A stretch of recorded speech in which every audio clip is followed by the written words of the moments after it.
코로나19가 2년차 거의 끝까지 지금 가고 있는데, 이런 코로나 가운데서도 가정교회가 대부분 부흥하고 있다는 그런 보고를 해주고 있습니다. 최근에 이 목회 데이터 연구소라는 그런 연구소에서 설문조사를 했습니다. 그래서 이 비대면 시대에 교회의 공동체성은 소그룹 활동에 달려있다는 제목으로 통계 발표를 해서 신문에 쭉 나왔습니다. 교회마다 지금 큰 교회도 20명, 큰 교회는 20명 그러면요, 방송실에 몇 명, 그죠? 목사님하고 뭐 사역자들 몇 사람하고 하면 성도들은 들어올 수가 없는 상황이죠. 그렇게 지금 교회가 비대면으로 예배를 드리고 있는 지가 크게는 지금 2년 정도 꽉 차가는 겁니다. 그렇게 되다 보니까 교회들이 교회를 아예 그냥 쉬고 계시는 사람들도 꽤 드러나고 있고, 큰 교회인데도 갑자기 여러 가지 어려움들을 겪고 있다, 이런 보고들을 받게 됩니다. 그런데 유독 별반 피해 없이 오히려 교회가 더 부흥하고 있다는 그런 기사였습니다. 보니까 대면으로는 다 못 모이는데 가정교회는 목장 모임을 꾸준히 하는 겁니다. 가정에서 안 되니까 바깥에서 또 커피숍에서 모이다가 또 목자가 개별적으로 또 만나서 기도해주고, 이런 그 소그룹 관계가 지속이 되다 보니까 오히려 더 관계는 돈독해지고, 그리고 또 온라인으로 줌이라든지 카카오톡이라든지 밴드라든지 이런 것들을 통해서 계속해서 나눔이 활발해지다 보니까 더 깊어지고, 뭔 일이 있을 때 그 순간 바로 온라인 매체를 통해서 연결되고 기도하고 그리고 또 찾아가고, 이런 일들이 일어나게 됩니다. 그러면서 가정교회는 오히려 부흥하고 있더라 하는 보고였습니다. 이번에도 10월 달이면 또 전국 가정교회 큰 행사가 있는데, 목회자를 위한 컨퍼런스가 이렇게 온라인으로 이틀 동안 열리게 됩니다. 오늘 간증에서도 보았지만 휴스턴 서울 침례 교회에서의 경우는요, 휴스턴이라는 곳이 되게 유명한 곳이거든요. 미국의 우주 항공 기지가 있는 나사, 또 컴퓨터 실리콘밸리라고 불러지는 그런 곳이 있는 굉장히 IT라든지 첨단 도시입니다. 거기에 한국인이 한 2만여 명, 당시에 지금 간증했던 이 당시에 2만여 명 살고 있는데, 해마다 이렇게 생짜배기, 평생 불교였는데 예수님을 믿고 변화되고 침례받고 성경 공부하고 진짜 하나님 아버지를 만나 살아가는 사람들이 해마다 100명이 넘어요. 그렇게 휴스턴 서울 침례교회가 막 부흥을 하고 있다고 하는 이런 보고들이, 그렇게 휴스턴 교회는요 20년간, 또 지금은 계속해서 더 많이 이렇게 교회가 커지고 여전히 부흥의 역사들이 일어나고 있습니다. 그런데 이 가정교회가 뭐길래, 어떻게 다르길래 이렇게 코로나 시대에도 어렵기보다는 그 틈을 타서 돈독해지고 더 예수님께 집중하고 부흥하고 있을까 하고 보니까, 그 비결이 결국 공동체가 하나 되는 모습에 있다고 평가를 해봅니다. 하나 되는 모습. 여러분 생각해 보십시오. 성격도 다르죠. 출신 배경도 다르죠. 학력 수준도 다르고 가치관도 다른 사람들이 하나 된다는 것이 쉽습니까? 딱 두 사람 만나가지고 둘이 한 가정을 이루는 삶도 어떻습니까? 달마다 다툼이 일어나고, 화장실 가면 화장실에서 속이 뒤집히고, 주방에 오면 주방에서 화가 나고, 거실에 있으면 거실에서 화가 나고, 이렇게 다툼과 싸움과 밖에 나가면 나가서 화나고 들어오면 들어와서 화나고 이렇게 딱 둘이 맞춰 사는데도 안 맞아서 하나가 안 돼서 싸우는 가정들이 얼마나 많습니까? 그런데 그렇게 성격도 다르고 배경도 다른데 예수 영접하고 서로를 섬기는 모습이 주변 사람들에게 도전을 주고, 와, 저게 뭐지? 예? 무슨 일이지? 하면서 관심을 갖고 교회를 찾아 나오게 되면서 교회가 부흥하고 있더라는 거예요. 요즘 사람들의 관계, 주변 사람들의 관계를 한번 돌아보십시오. 우리나라만 봐도 남북한이 여전히 분리돼 있어서 지금 뭐 뭔 일만 하면 북한에서 어떻고 뭐 얘기 나오고 성명이 발표되고 여전히 또 미사일 쏘고 하는, 이렇게 남북이 분단돼서 나누어져 있습니다. 사회는 어떻습니까? 요즘 정치가 이런데요. 지금 대통령 선거를 준비하면서 지금 야당과 여당 막 이렇게 가는데 진보와 보수가 우리 사회에 아주 깊숙한 골이 패여서 나눠져 있습니다. 있는 사람과 없는 사람도 나눠져 있고 부모 자식 간에도 하나 되어 있는 따뜻한 모습을 찾기가 쉽지 않습니다.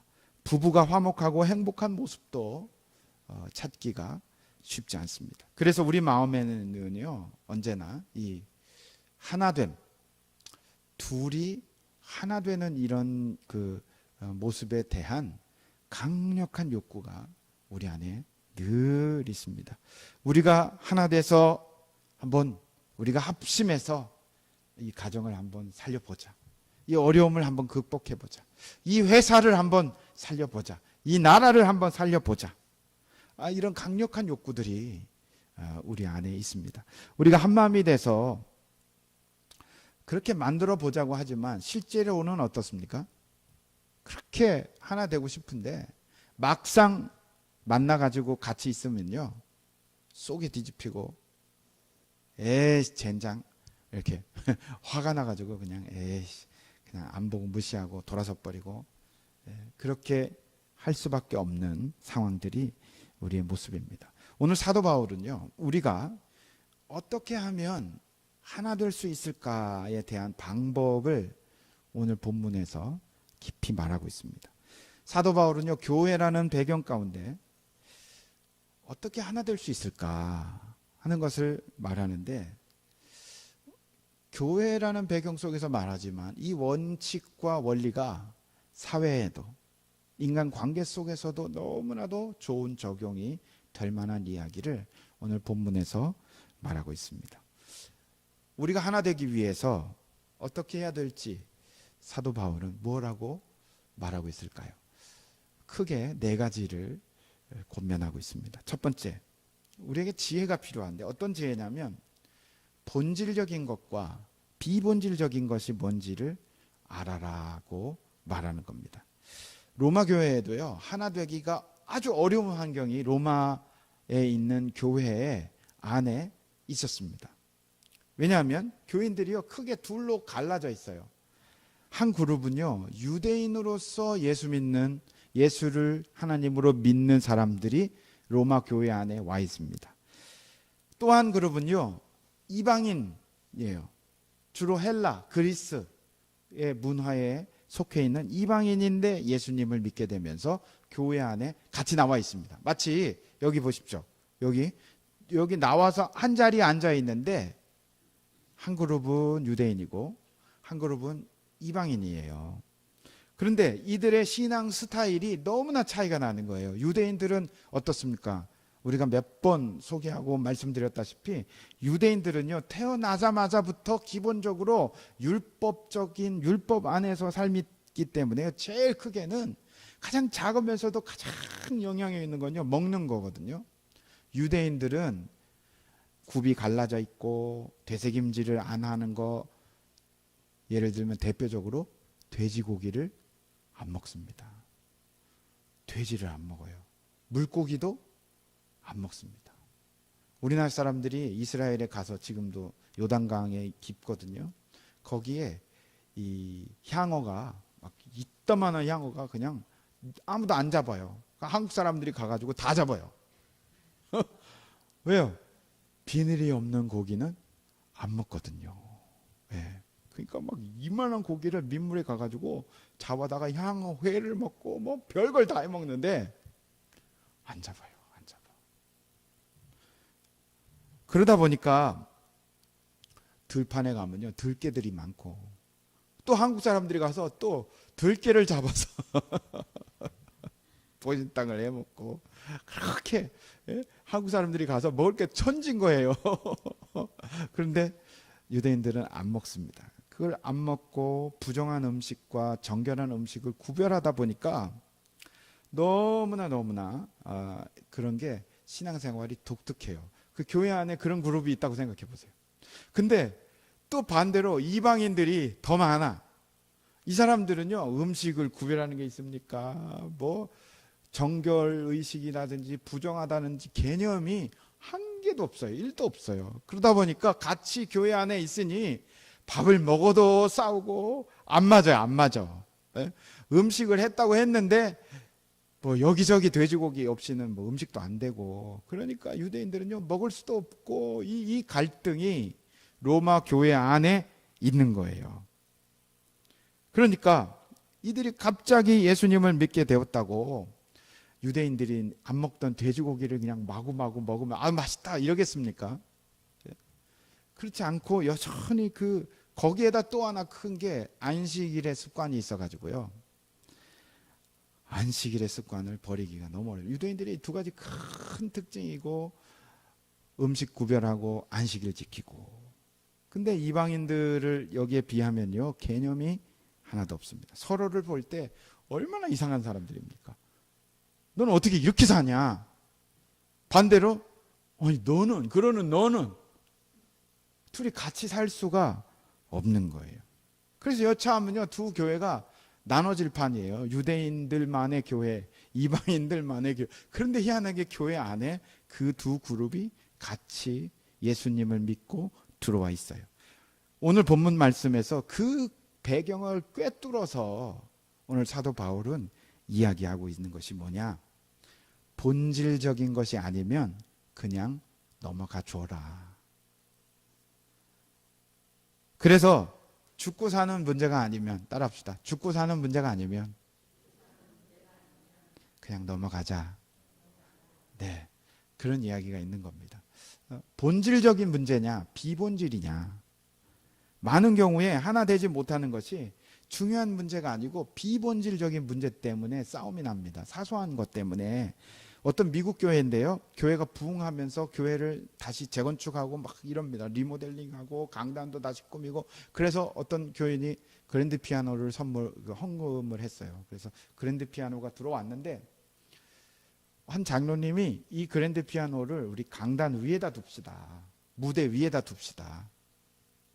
그러니까 다들 그럽시다 그러는데 한 장로님이 그랜드 피아노가 너무 커가지고 강단에 목사님이 집중돼야지 그 피아노가 눈에 띄면 별로 안 좋을 것 같으니 무대 밑에다가 본래 있던 자리에다가 놓읍시다 그랬어요. 그런데 이 두 장로님이 속으로 이렇게 꼬여가지고 내가 말한 의견을 반대했다고. 그러면서 나중에 어떻게 됐습니까? 무대 위파하고 무대 아래파하고 두 장로님이 나눠지고 그 장로님을 지지하는 사람들이 생기고 결국은 어떻게 됐을까요? 무대 위파 교회가 교회를 떠났어요. 그리고 다른 교회를 다시 세워서 가고 살고 있더랍니다. 그 발단은 어때요? 아주 사소한 문제예요. 비본질적인 것 때문에 같이 못 살아. 도저히 안 되겠다.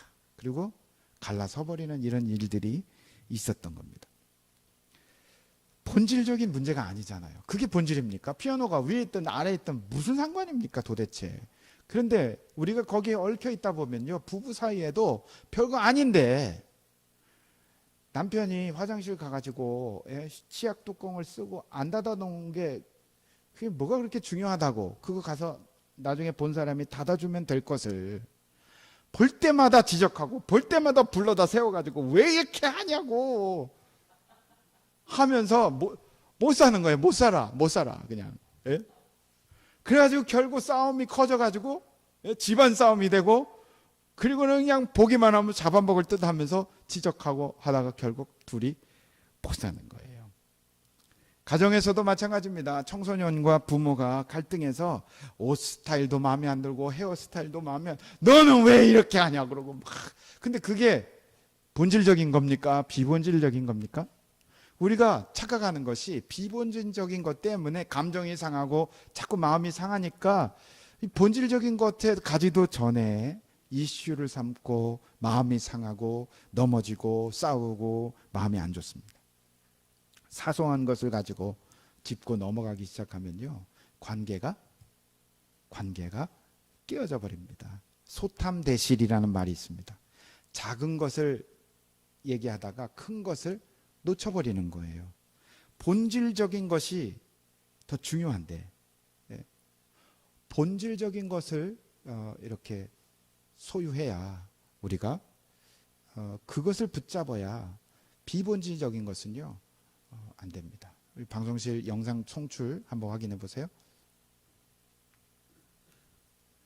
영현아, 영상 송출이 잘 안 되는 것 같아요. 그 확인해 보세요.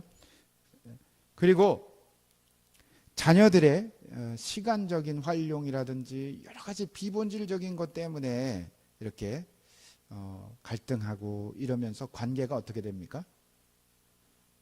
깨집니다. 관계가 깨져요. 관계가 깨져버리면 그 다음 본질 이야기는 얘기가 나올 수도 없고 안 되게 됩니다. 그래서 우리가 하나 되기가 참 어렵습니다. 사도 바울은요, 무엇이 중한디 이런 말 하는 거거든요. 본질적인 것에서 승부를 내고 비본질적인 거는 그냥 넘어가 줘라. 자, 다시 한번 해볼까요? 죽고 사는 문제가 아니면 그냥 넘어가자. 네, 그것이 하나 되게 하는데 아주 중요한 부분입니다. 또 하나 사도 바울은요, 각자의 차이점을 이해하면 하나 될 수 있다고 이야기하는 겁니다. 1절을 한번 볼까요? 1절 14장 1절입니다. 여러분은 믿음이 약한 이를 받아들이고 그의 생각을 시비거리로 삼지 마십시오. 여기서 믿음이 약하다고 표현한 사람이 누굽니까? 음식을 가리는 사람들이에요. 음식 가리는 사람이 누구라고요? 유대인들이에요. 근데 유대인들이 약한 사람입니까? 결코 약한 사람이 아니거든요. 그런데도 이들은요, 음식을 가려 먹어요. 돼지고기도 안 먹고 안 먹는 게 너무 많은 거예요. 그래서 이 음식 규례를 잘 지켜온 유대인들인데 예수 믿으면서도 음식을 지키다 보니까 채식주의자가 된 거예요. 거의. 3절입니다. 같이 읽을까요? 먹는 사람은 먹지 않는 사람을 업신여기지 말고 먹지 않는 사람은 먹는 사람을 비판하지 마십시오. 하나님께서는 그 사람들도 받아들였습니다. 네, 무슨 말입니까? 차이를 인정해줘라 이겁니다. 수용하라. 차이점을 수용하라. 먹는 사람들은 안 먹는 사람들에게 네가 복음을 몰라서 그래. 이렇게 안 먹는 사람들은 뭔가 이렇게 이래서 안 되고 저래서 안 되고 율법주의 아니냐 너, 이런 말 하지 말라는 겁니다. 먹는 사람은 먹는 사람에게 넌 도대체 예수 믿는다면서 먹을 거 다 먹고 하고 싶은 거 다 하고 그게 네가 예수 믿는 사람 맞냐? 하고 비판하지 말라는 것입니다. 차이를 수용하라는 이유를 오늘 사도 바울이 밝히고 있는데 뭐냐면 하나님이 받아들여 줬으니까, 하나님이 수용해 줬으니까 너도 수용해 줘라. 첫 번째 이유입니다. 또 차이를 수용해야 할 이유는 뭐냐면요, 저의 주인이 누구예요? 예수님을 주인으로 모셔드렸으니까 안 먹는 사람의 주인도 예수님이고 먹는 사람의 주인도 예수님이에요. 그러니까 그 주인 때문에 그것을 수용해요. 그 주인이 받아들였으니까 우리는 충분히 받아들일 만하다 이겁니다. 그래서 어떤 사람이 하나님이 받아들인 사람이냐, 이 확실한 기준은요, 예수님을 영접했느냐 안 했느냐, 뭐 먹느냐 안 먹느냐로 구분하는 게 결코 아닙니다. 그래서 저는 누가 뭐래도 제가 예수님을 영접시킨, 제가 증인이 되고 우리 아내와 소윤이 가족의 연재 형제 예수님을 영접한 사람이거든요. 아직 예배는 안 나오고 있지만 오늘 방송 혹시 들을지 모르겠어요. 누가 뭐래도 예수님을 영접한 사람이라는 걸 제가 알고 있고 기억하고 있습니다. 그래서 아직 그 마음속에 성령님의 음성에 귀 기울이기 싫어하는 마음이 있는지 모르겠지만 예수 영접한 사건은 확실하게 있었기 때문에 여전히 기다리고 있고 그의 주인이신 예수님이 알아서 하시겠지, 그런 마음으로 제가 사랑하고 기도하고 보고 있습니다. 4절을 볼까요? 뭐라 그럽니까? 오늘 본문에서도 4절 시작. 우리가 누구이기에 남의 종을 비판합니까? 넘어지든지 그것은 그 주인이 상관할 일입니다. 주님께서 그는 서 있게 될 것입니다. 주인이신 주님이 알아서 하실 겁니다. 이게 예를 들면 여러분 회사에, 같은 회사인데 부서가 달라요. 여러분이 만약에 이 회사의 과장이라고 생각해 보세요. 이 부서에. 학교에 있다면요, 이렇게 이 실험실, 뭐 이 과, 뭐 이렇게 서로 달라 있는데, 그럴 수 있는데 여러분이 그 부서의 과장이라고 생각해 보세요. 그런데 옆에 부서, 내 담당이 아닌 옆에 부서의 한 직원이 근무 시간인데 조용히 나가가지고 사우나에 가 있고 개인적인 볼일을 너무 많이 보고 있고 그런 사람을 보니까 화가 나요, 안 나요? 화가 나잖아요. 요령 피고 딴전 피고 저러게도 월급 받아먹나? 나쁜 자식, 뭐 이런 생각이 막 이렇게 들지 않겠습니까? 그런데 근무 시간에 낮잠 자고 사우나 가는 걸 이제 가지고 화가 나가지고 그 부서의 그 직원을 찾아가서, 야 임마, 넌 회사에 월급 받으면서 근무 시간에 낮잠 자고 그렇게 사우나 가고 그러면 어떡하냐 하고 소리를 치면, 그럴 수 있죠. 같은 회사고 또 윗사람이고, 그럴 수 있다고 생각도 들지만 그 일은요, 누가 해야 될 일입니까? 그 부서의 장, 그 사람의 상사가 할 일이라는 거예요. 그 사람의 상사가 할 일이지 내가 할 일은 아닙니다. 그죠? 그렇다고 막 무시하고 그냥 이렇게 모른 척하고 그러라는 뜻은 아니에요. 우리는요, 그런 일이 생기면 속으로 저 사람이 근무 시간인데 저러고 있네 하고 그냥 그 속으로 이렇게 저 사람은 저렇구나를 보면 되는 겁니다. 그리고 그걸 바로잡을 사람은 누구예요? 주인이에요. 주인, 과장, 상급자, 그 사람에게 연결되어 있는 그 사람이라는 거예요. 그러니까 갈라디아서 6장 1절에 사도 바울은 이렇게 말했습니다. 형제 자매 여러분, 어떤 사람이 어떤 죄에 빠진 일이 드러나면 성령의 인도하심을 따라 사는 사람인 여러분은 온유한 마음으로 그런 사람을 바로잡아주고, 그러면서 뭐라고? 자기 스스로를 살펴서 너는 그 유혹에 빠지지 않도록 해라, 이렇게 권면해 줍니다. 죄는요, 우리가 어떤 사람이 죄를 짓고 있는데 네가 그렇게 죄를 지면 되냐 하고 막 닦아 세우고 변화되기를 막 이렇게 할 게 아니고요. 그렇게 하는 순간 우리가 뭘 하는 거냐면요, 주인 노릇을 하는 겁니다. 그 사람의 상사 노릇을 하게 된다는 거예요. 월권이 되는 겁니다. 옆에서 권면해주고 격려해주고, 야 그러면은 괜찮냐? 네 생각이 괜찮냐? 이렇게 옆에서 권면해주고 또 생각해주고 바른 얘기를 해줄 수는 있지만 야단치고 관계가 상할 정도로 막 찌르면은 내가 주인 노릇을 하게 되는 거라는 뜻입니다. 주인 노릇을 할 사람은요, 거기와 연관되어 있는 사람이고, 그리고 그의 주인이신 하나님이 하실 일이지 내가 할 일은 아니다는 겁니다. 이것이 굉장히 중요한 원리인데요, 자녀들에게도 마찬가지입니다.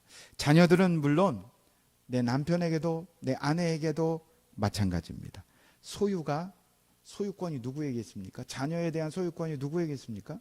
부모에게 있습니까? 하나님에게 있습니까? 하나님에게 있잖아요. 그래서 우리 자녀들, 여러분 어린이들, 자녀들 잘 들으십시오. 진짜 부모는요, 하나님이에요. 진짜 부모는. 우리는 잠시 위탁받아서 이 땅에서 잠시 돌보고 있는 것 뿐입니다. 부모들도 잘 기억하십시오. 자녀들이 내 소유가 아닙니다. 그래서 잘못했을 때 그거 잘못이다 하고 말해주고 권면해주고 이런 정도야지, 그걸 그냥 고쳐보겠다고 그냥 무리하게 이걸 고치면요, 그 아이에게 상처가 되고 관계가 깨집니다. 왜요? 내가 주인 노릇을 하는 거예요, 자녀에. 그렇게 나가면요, 관계가 상하고 상처받고 후유증이 많게 됩니다. 부모는 잠시 위임받아서 돌보고 도와주는, 이것이 중요한 원칙입니다. 그래서 자녀에 대하여 아주 중요한 원칙이 있는데요, 초등학생들이라면 부모는 교사가 되어야 됩니다. 하나하나 가르쳐주고 얘기해주고 이게 맞다 이렇게 교사가 되면 됩니다. 중고등학교에 다니는 자녀들에게는요, 부모가 뭐가 되어야 되냐면 상담가가 되어야 됩니다. 그래서 자녀가 나가서 이렇게 해가지고 집에 들어오면요, 그건 그렇구나, 네가 이런 일이 있었구나, 그러면 이거는 잘했고 요거는 좀 다음에 수정하면 좋겠다 하고 상담을 해주면 됩니다. 그리고는 고등학교를 졸업하고 대학생 이상의 이제 성인이 된 자녀들이 있다면요, 그들에게는요 친구가 돼줘야 됩니다. 친구.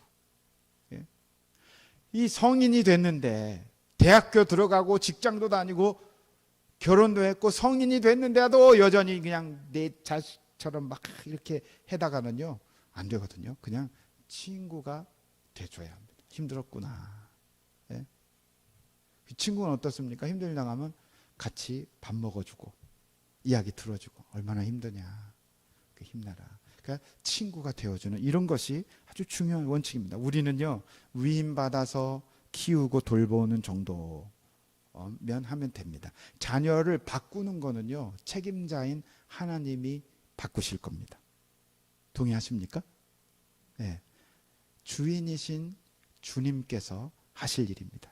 그저 옳고 그름을 말해주고 잘못한 것이 있으면 지적해주고 사랑으로 지적해주고 알려주고 타이르고 권면하고, 그러면 자녀들이 진짜 주인이신 하나님이, 예수님이 그를 바꿔가십니다. 우리가 이것을 기억해야 합니다. 사람을 바꾸려는 노력을 내려놓으십시오. 우리는 바꿀 수도 없고요, 바꿔서도 바꾸려고 주인 노릇을 해서도 안 됩니다. 그래야 우리는 그런 노력을 포기해야 비로소 참사랑으로 권면하고 기도하고, 주님의 일이니까 주님께 호소하고 맡겨야지 비로소 하나가 됩니다. 자꾸만 내가 그 사람의 인생의 주인이 되어가지고 화를 내고 고치려고, 안 되면 죽자 살자 하고 막 그냥 씨름하고 어쩌고 하면요, 하나됨이 깨지고 그리고 불가능해지고 자꾸 만나는 게 이렇게 점점 소원해지고 아무것도 할 수가 없습니다. 사랑하는 여러분, 나의 주인도 예수님이에요. 아멘입니까? 여러분의 주인도 예수님이죠. 내가 갈등하고 있는 그 사람의 주인도 누구라고요? 예수님이에요. 남편의 주인도 예수님이고 아내의 주인도 예수님이라면, 이웃의 주인도 예수님이라면, 유대인 그리스도인과 이방인 그리스도인들이 하나 안 될 이유가 없습니다. 하나가 못 될 이유가 없습니다. 같은 동료로서 권면도 하고 기도도 해줄 수 있지만 사람을 바꾸는 책임은 주님께 있고, 절대로 이웃의 주인이 되려는 실수를 범하지 마시기 바랍니다. 그래서 무엇보다도 중요한 것은요, 그의 주인이 예수님인가, 이것을 확인하고 이것을 일깨워주고 알려주는 것이 중요합니다. 자기의 주인이 스스로 자기 자신인 사람도 안 되잖아요. 예수님이 주인이라는 사실을 알고 주인 되신 예수님의 뜻에 맞게 살아가도록 권면해주고 일깨워주는 것이 중요하고, 아직 주인이 아니라면 예수님을 소개해주고 예수님을 만나게 하기 위해서 또 기도하고 무던히 참고 이 중요한 것을 붙들고 해야 합니다. 세 번째로 사도 바울은 말합니다. 주님을 사랑하는 확신 안에서 하나 될 수 있다. 여러분, 교회는요, 주님을 모시는 공동체고 또 주님을 소개할 책임이 있는 존재들입니다. 왜요? 우리가 너무나도 많은 은혜 속에서 구원받고 예수님을 만나서 새로운 삶, 생명을 얻었기 때문입니다. 그래서 모든 행동에는요, 이 확신을 가지고 있어야지 돼요. 그냥 나 혼자 잘 살고 잘 먹고 내가 번 돈 가지고 마음껏 살면 되지. 그거는 전혀 주님과 관계없는, 주님이 주인된 삶이 아닙니다. 5절을 한번 볼까요? 5절입니다. 시작. 또 어떤 사람은 이 날을 저 날보다 더 중요하다고 생각하고 또 어떤 사람은 모든 날이 다 같다고 생각합니다. 각각 자기 마음에 확신을 가져야 합니다. 믿음의 분량에 따라서 또 색깔에 따라서 주일날 어떤 사람은요, 어때요? 가게 가고 구멍가게 가서 뭐 사 먹고 식당 가서 뭐 사고 매매하고 이런 거를 절대로 안 하는 신앙이 있습니다. 그런 사람 본 적 있죠? 옛날에 또 그렇게 했죠? 예. 그런데 어떤 사람은요, 주일날 뭐든지 사 먹고 뭐 또 뭐 필요한 거 있으면 가서 쇼핑도 하고 자유로워요. 근데 어쨌든 주일날을 기억해서 이날 하루만은 아무것도 사지 말기 위해서 토요일날, 금요일날 미리 다 준비하는 그 마음도 참 좋은 마음이죠. 신실한 믿음입니다. 이런 사람은 어떤 확신이 있습니까? 안식일 이 하루만이라도 내가 하나님 앞에 바르게 살아야 되겠다 하는 이런 마음이 있습니다. 주님 뜻대로 살아야 되겠다는 마음 때문에 그럽니다. 하나님이 기뻐하는 생각입니다. 근데 주일날은 매매하면 안 된다, 쇼핑하면 안 된다고 하는 것만이 주님을 사랑하는 것은 아니라는 것을 기억해야 된다는 거예요. 주일날도 매매하고 쇼핑하고 하는 사람, 모든 걸 하는 사람은 어떤 마음이 있습니까? 어떤 확신이 있을까요? 그런 사람은 이런 확신이 있습니다. 주일 하루만이 아니라 일주일 모든 날이 주의 날이지. 그죠? 네? 모든 삶이 다 주님 날이고 주님 것이지. 이런 마음으로 필요한 거 있으면 언제든지 기탄 없이 가서 필요한 거 사고 쇼핑도 하고 할 수 있다. 이렇게 생각하는 마음도 어때요? 좋은 마음이잖아요. 모든 날이, 내 모든 일거수일투족이 하나님 앞에 서 있는데, 예. 그러니까 안식일이든 아니든 모든 날을 그렇게 내가 산다 하는 마음으로 사는 사람들도 신실한 사람입니다. 그래서 서로를 존중해 주어야 합니다. 그 하나님을 향한 열심에 주일날은 아무것도 안 사겠다는 마음도 존중해 주시고 괜찮다는 마음도 존중해 주셔야 합니다. 그런데 중요한 것이 바울이 말하기를 자기 마음속에 확신이 있어야 된다는 거예요. 어떤 확신? 난 지금 내가 주일날 안 사는 이유는 주님께 더 충성하기 위해서라는 확신이 있어야 된다는 거예요. 근데 그런 확신이 없이, 확신이 없이 하는 행동은 옳지 않습니다. 내일이 주일이라고 확신하는 사람과 주일 하루만큼은 하나님 말씀대로 이런 확신이 있다면 서로를 존중해 주십시오. 그래서 나에게 확신이 있는지 없는지, 나에게 진짜 확신이 있는가 없는가를 하려면 어떻게 합니까? 사도 바울은요, 그 중심에 여러분 어떤 확신이 있습니까? 하나님 앞에. 그게 사실은 철학이거든요. 근데 믿음의 철학을 어떻게 세우냐면요, 오늘 사도 바울은 아주 쉽게 한 가지 원리를 말합니다. 기도하고 감사하고 먹을 수 있으면 다 먹어도 된다, 이렇게 이야기합니다. 음식을 먹을 때 감사하고 기도하고 먹을 수 있으면요 다 됩니다. 제가 미숙하다 보니 옛날에는요 우리 아이들에게 돼지고기, 순댓국 전혀 안 먹였습니다. 소세지 이런 거 안 먹였어요. 돼지고기 들은 것도 안 먹였어요. 왜요? 성경에 유대인의 율법처럼 그걸 먹지 말라고, 쪽발이 갈라지고 되새김질을 안 하는 건 먹지 마라, 너에게 부정하다, 그 말을 제가 굉장히 의미 있게 받아들여서 저도 안 먹었어요. 우리 애들 안 먹였어요. 그래서 고기라고는요 가끔씩 소고기 등심, 수입 소고기 등심 그거 이렇게 사다가 그 고기 먹고 싶을 때 그거 먹이고 안 먹었습니다. 진짜로 안 먹고 살았어요. 우리 아이들 유치원부터 아마 초등학생 때까지는 전혀 안 먹여서 지금도 우리 아이들 중에는요 순댓국은 전혀 안 먹는 입에 아예 안 맞아서 안 먹고, 안 먹어봐서 못 먹고, 그런 아이들도 있습니다. 그런데 좀 지나서 이제 제 믿음이 보니까 여러 말씀들을 다시 보면서 성숙해지면서 음식과 문화의 이 본질은 아니지 하는 믿음이 생겼어요. 이게 본질은 아니구나. 진짜 더 중요한 거 있어요. 그것을 보고 나니까 먹든지 마시든지 주를 위하여 하라. 그러므로 먹고 마시는 일이나 명절이나 초승달 축제나 안식일 문제로 아무도 여러분을 심판하지 못하게 하십시오. 이런 권면, 이런 것은 장차 올 것들의 그림자일 뿐이요 실체는 그리스도에게 있습니다. 이런 말씀들을 더 깊이 이해하고 받아들이다 보니까요, 그건 본질이 아니다 하는 것을 확신하고 보게 됐습니다.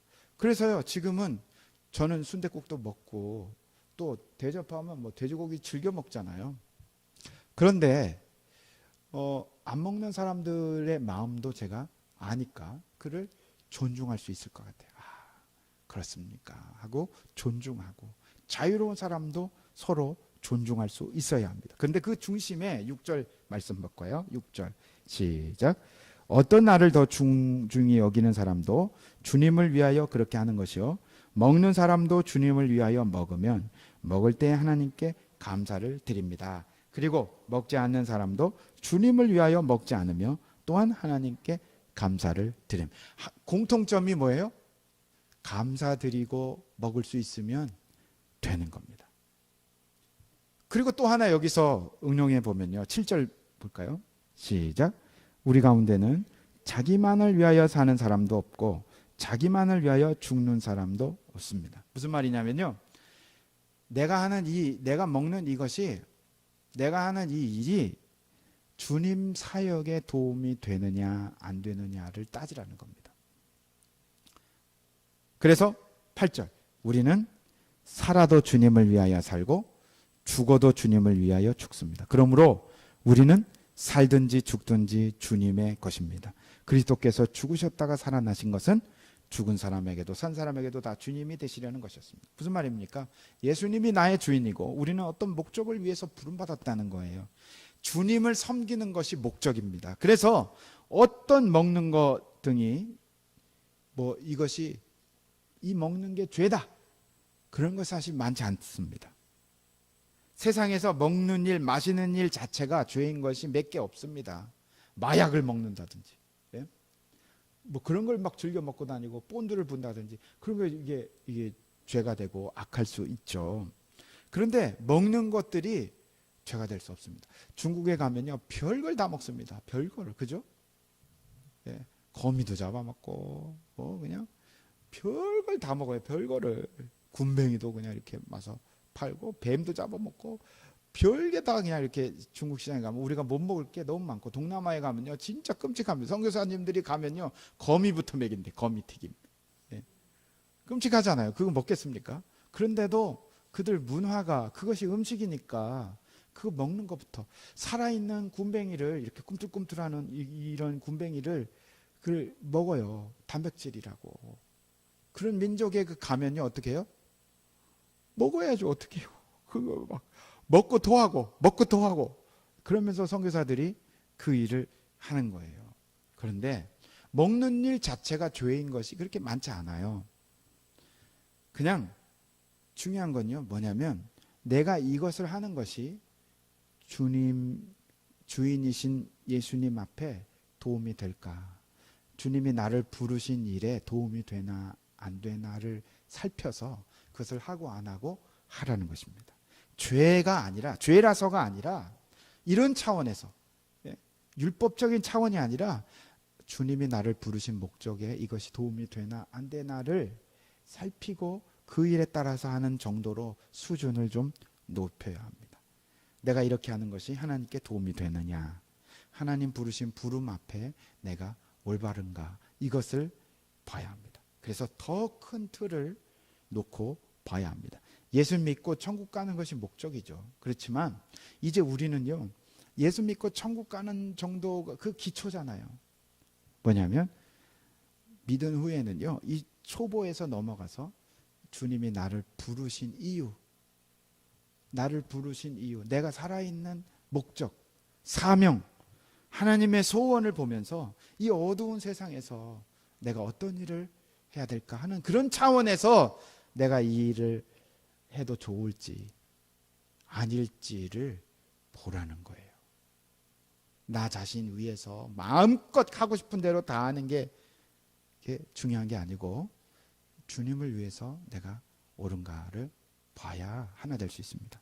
네 번째, 마지막으로 하나 되기 위해서는요, 비판하지 말아야 된다고 말합니다. 10절부터 12절까지 한번 볼까요?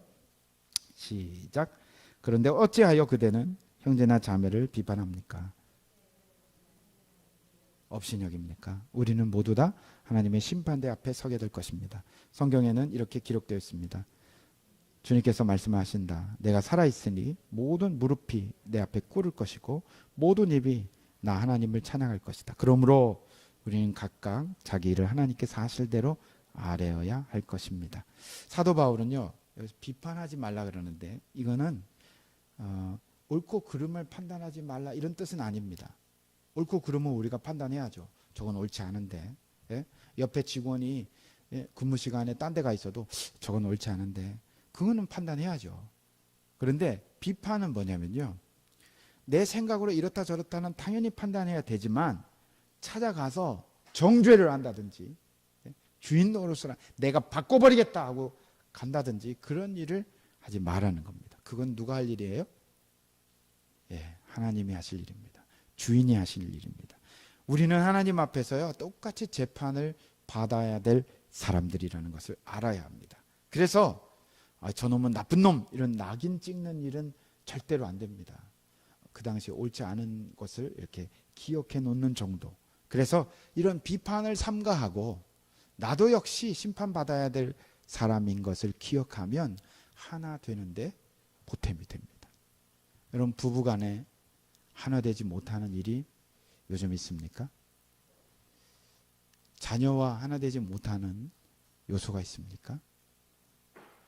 자꾸 우리가 주인 노릇하기보다는 사랑으로 권면하고 존중해주고 여기 나눈 것처럼 하나 되기를 그렇게 원하지만 쉽지 않습니다. 오늘 말씀을 다 정리해보고 돌아보면 결국 무엇으로 하나 되냐면요, 내 노력이나 능력이 아니라 하나님으로 하나가 됩니다. 구심점은 하나님입니다. 하나님이 주인이고 하나님이 심판주고 하나님이 궁극적인 결론을 내주십니다. 하나님이 없는 것은 그래서 결국 하나가 되지 못하는 거예요. 세상에 하나 되면요, 어떻게 하나 되냐면 잡아먹힙니다. 그래서 하나가 됩니다.